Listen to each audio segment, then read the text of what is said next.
Hey, man, I feel like I just be saying things that are common sense, and then it turns out they're not so much common sense. So I was just asking a simple question. Brady, Breeze, Manning, are they generational talents?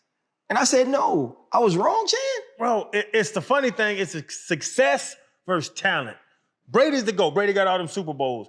Manning, talent-wise, arm talent was better than him. Joe Montana was generational talent. You know what I'm saying? Dan Marino, who doesn't have a championship, was generational talent. That's the thing, man, is that people find the ways to figure out what generational talent is. I go by God-given talent. Randy Moss, Julius Peppers. Like, I can tell you just talent, physical talent versus football success or any kind of success in sports. So, RC, I'm with you. Drew was a little bitty dude who had to get on his tippy toes to throw the ball. Was successful. Manning could spin that thing. Tom was one of the smartest quarterbacks ever to touch the field.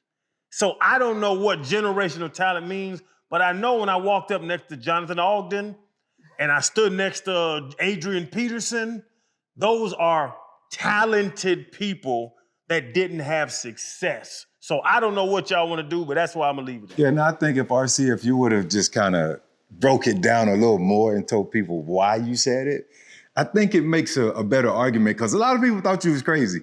I've seen all type of stuff on Instagram that said, your boy drinking. And I'm like, nah, he doesn't drink. I'm a witness to that. But, you know, you have eras and then you have generational, right? So eras is just a small period of time. Generational, you're a unique talent that with the ability to transcend those eras. You can play in any era, right? And when we talk about generation, look at basketball, for example. People gonna go straight to Wembanyama, Victor Wembanyama. I'm gonna start with KD. He was more of a unicorn than generational. And we talked about Cam Newton off camera sometime earlier today. I'm gonna go Randall Cunningham first. That he was the first of his kind during a specific era, right? So I don't know, man. Peyton Manning, I believe, is more of a generational player. When you name those three guys more than those guys, Tom is the GOAT. Tom is the GOAT.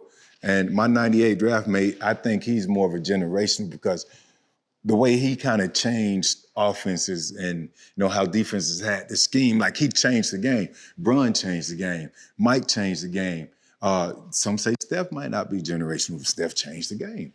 You know, so really it's based on your definition of what generational is. So that's my 2 cents. First off, I think the generational talent conversation is a fun one, right? It's a fun one to have. And when you mention Manning, Brady, and Breeze, if any of those three is going to be a generational talent, to me it's Peyton Manning, right? Peyton Manning was the #1 quarterback when he came out of high school. He was the surefire #1 overall pick. He had a level of arm talent and understanding, anticipation based on the generation he was in, the era he was in that made him special. Hard work made Tom Brady special. A will to win, dedication. He changed who he was. When you go 199th overall, the talent piece of your generational talent piece is missing.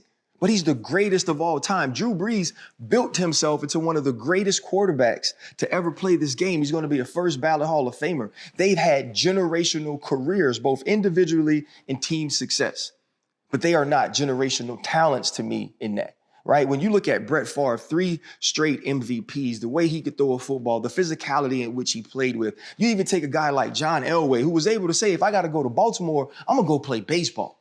Right? That level of physical talent, the way he moved in the pocket, the way he threw the football, like those things make them different. And I think you even move forward, you go into other sports.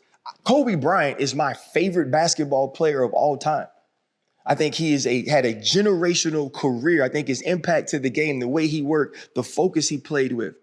He's not a generational talent because LeBron James is a generational talent. Like the chosen on his back wasn't because he wasn't God gifted. It was because he was. And I think that is what I was trying to explain to people. Randy Moss, good in any era. Adrian Peterson, good in any era. Junior Seau, good in any era. It's players like that that say, hey, these are generational talents. And I'm going to say this.